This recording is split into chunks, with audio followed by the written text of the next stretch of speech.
नमस्कार, देख रहे हैं झकास भारत। मैं हूं रविकांत। हमारे बगल में हैं एलजेपी के प्रवक्ता अशरफ अंसारी जी। इनसे अभी जानेंगे कि आशीर्वाद यात्रा में आगे और क्या कुछ होगा। और आशीर्वाद यात्रा के दौरान चिराग पासवान जी दिल्ली गए हैं और दिल्ली में आरजेडी नेताओं से भी मिलते हुए नजर आए हैं। उसी को लेकर कुछ सवाल है।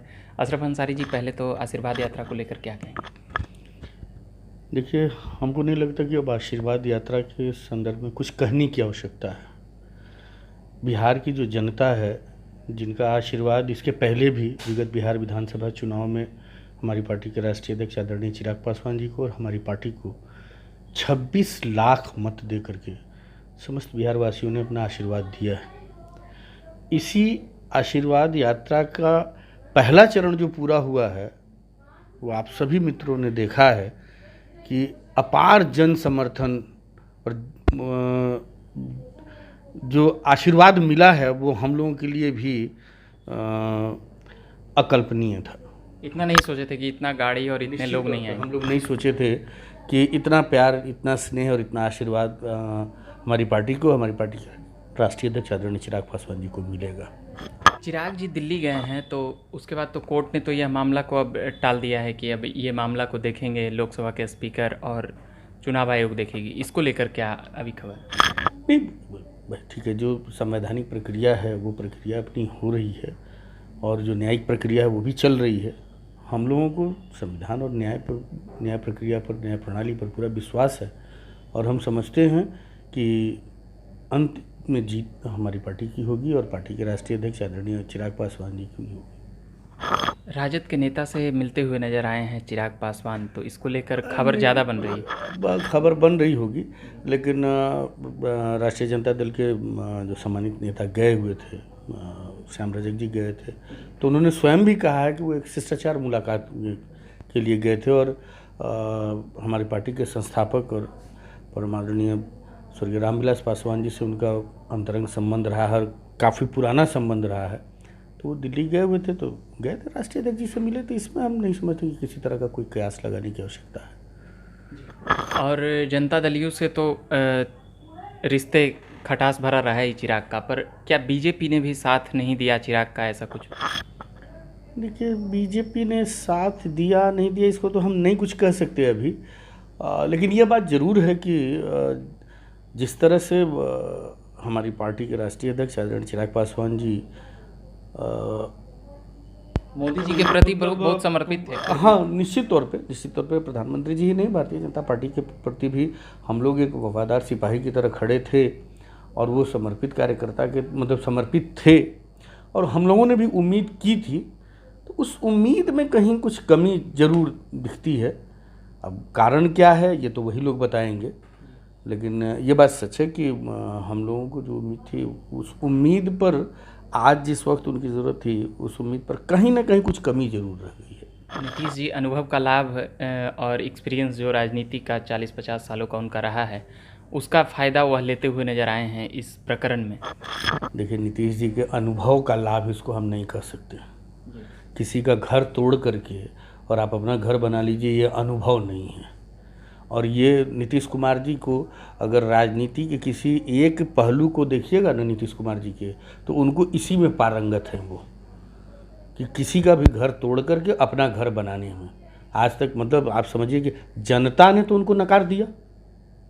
जनता ने जनता दल यूनाइटेड को तीसरे नंबर की पार्टी बना दिया। अब वो लगे हुए हैं किसी तरह एन केन प्रकार सबके घरों को तोड़ तोड़ करके अपने घर को मजबूत करने के लिए। तो दूसरे के घरों में अगर पत्थर मारेंगे ना, तो आपके भी घर शीशे के ही हैं। नीतीश कुमार जी, अगर आप दूसरे के बारे में बुरा सोचिएगा तो ईश्वर आपके बारे में बुरा सोचेगा। आज देखिए जनता दल यूनाइटेड का क्या हालत हो गया है। कल एक बड़े नेता ने कहा कि नीतीश कुमार जी टाइम पास है, और उससे पहले वो RCP सिंह जी से मिल करके आए थे और कह दिया कि नीतीश कुमार जी टाइम पास है। तो आप समझिए कि नीतीश कुमार जी टाइम पास हो गए हैं। नीतीश कुमार जी के नेता जाते हैं RCP जी के यहाँ, तो वहाँ से मार करके भगा दिया जाता है। कम से कम ये हालत दूसरे दलों में तो नहीं है। तो पहले अपने घर को संभालिए ना, दूसरे के घर को तोड़ते तोड़ते आपका अपना घर ही विखंडित हो रहा है। चिराग ने चाचा जी पर कहा कि चाचा जी मंत्री बनने के लिए ये सारे पार्टी और परिवार को तोड़ दिया। तो उनको बधाई और शुभकामनाएं भी दी चिराग को। आप लोग क्या देखते हैं चाचा जी को, पशुपति कुमार पारस जी में? नहीं, हम लोग क्या देखेंगे, हमने कहा ना कि पार्टी के राष्ट्रीय अध्यक्ष, उन्होंने जो कह दिया वो पार्टी का लाइन है और उन्होंने कुछ गलत नहीं कहा है। भाई ठीक, अभिभावक हैं हम लोग के, उनको भारत सरकार में मंत्री बनाएगा, उसके लिए ढेर सारी बधाई उनको।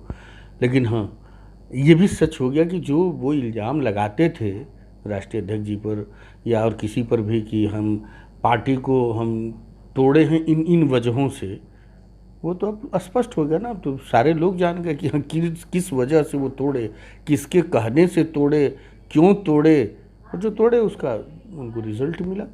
अच्छा, आपके अंदाज से जैसे देख सकते हैं, अगर चिराग पासवान 135 सीटों पर लड़े और वह एक सीट जीतते हुए नजर आए, तो कहीं ना कहीं चिराग पासवान की पार्टी की एक कमी भी पता चली और उनका कहना था कि हम खेल बिगाड़ रहे हैं नीतीश जी का। इसमें वो कह रहे हैं कि मेरे वजह से नीतीश जी का कमा है।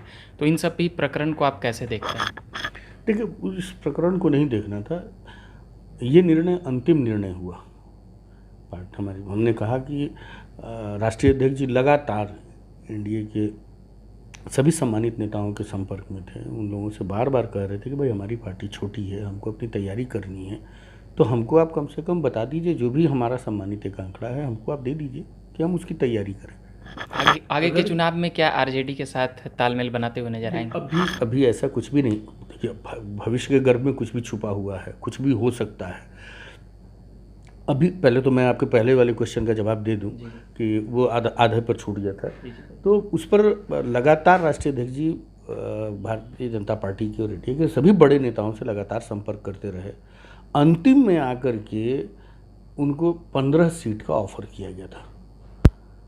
उस 15 सीट का ऑफर जब राष्ट्रीय अध्यक्ष जी को दिया गया था, तो ये जो जितने भी लोग हैं आज जो लोग पार्टी छोड़कर गए हैं, इन सारे लोगों के साथ बैठक हुई थी। इन सारे लोगों के साथ बैठक हुई थी और बताया गया कि भाई 15 सीट मिल रहा है, आप बताओ क्या किया जाए। तो इस पर इन सारे लोगों ने एक स्वर में कहा था कि नहीं नहीं नहीं, 15 सीट पर पार्टी नहीं लड़ेगी। फिर उसके बाद सभी लोगों की सहमति से संसदीय बोर्ड के रिकमेंडेशन पर राष्ट्रीय अध्यक्ष जी ने ये निर्णय लिया कि नहीं ठीक है, तो फिर हम अकेले लड़ेंगे। और अकेले लड़े, 135 सीट पे लड़े और लड़े। तो हमारा ये लक्ष्य था कि हाँ, हमको जनता दल यू को शिकस्त देना है, हमने दिया। हमारा जो टारगेट था वो हमारा टारगेट फुलफिल हुआ। एक दूसरी बात, आज के डेट में सिर्फ और सिर्फ लोक जनशक्ति पार्टी पूरे बिहार में अपने संगठन को मजबूत करने के लिए और समस्त बिहार वासियों का जिनका स्नेह प्यार आशीर्वाद मिला है, उनसे फिर से आशीर्वाद लेने के लिए पूरे बिहार में निकलेंगे।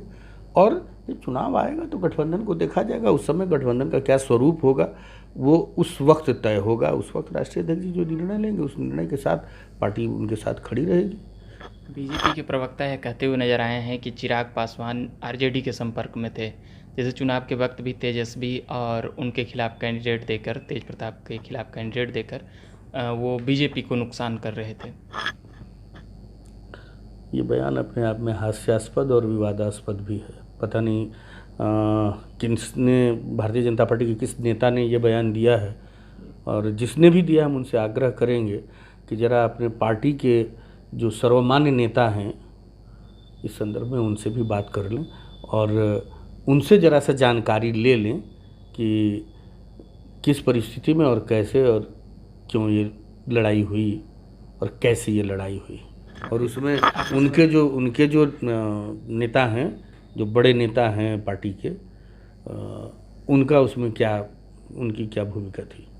क्या मोदी जी अब अंत तक चिराग पासवान के समर्थन में आएंगे? देखिए, ये उनका निर्णय है, आएंगे नहीं आएंगे ये तो उनको तय करना है। हमने कहा ना कि हमारी पार्टी के राष्ट्रीय अध्यक्ष चिराग पासवान जी जहाँ रहते हैं खूंटा ठोक के रहते हैं और शेर की तरह दहाड़ के रहते हैं, और कल भी जहाँ होंगे वहाँ वो खूंटा ठोक कर शेर की तरह दहाड़ के रहेंगे। ये तय करना उन लोगों को है। हमको जब समय था, हमको जब भी उन्होंने खोजा हम उनके साथ थे। हाँ, ये उस बात का दुख जरूर है कि हमने जब खोजा तो हमको उसमें थोड़ी कमी ज़रूर महसूस हुई। क्या नीतीश से डर रही है बिहार भाजपा के वहाँ के लोग कि हाँ हमें लोकसभा में कमी हो रही है? अब अगर वो नीतीश कुमार जी से डर रहे हैं तो फिर हम समझते हैं कि भाई ये आश्चर्यजनक होगा। कि नीतीश कुमार जी से अब भारतीय जनता बिहार में वो पार्टी तालमेल बना के रखना चाहते हैं, ऐसा कुछ लगा। तालमेल बनाने के लिए डरने की आवश्यकता तो नहीं है। और अगर डर के राजनीति करना है तब तो हम समझते हैं कि हमारे राष्ट्रीय अध्यक्ष सच में बोलते हैं कि हाँ शेर के बच्चा हैं और शेर हैं तो दहाड़ करके राजनीति करते हैं। राजनीति कर रहे हैं तो दहाड़ के राजनीति करेंगे, डर के क्यों राजनीति करेंगे भाई? डर किस बात का? सिर्फ सत्ता में बने रहने के लिए?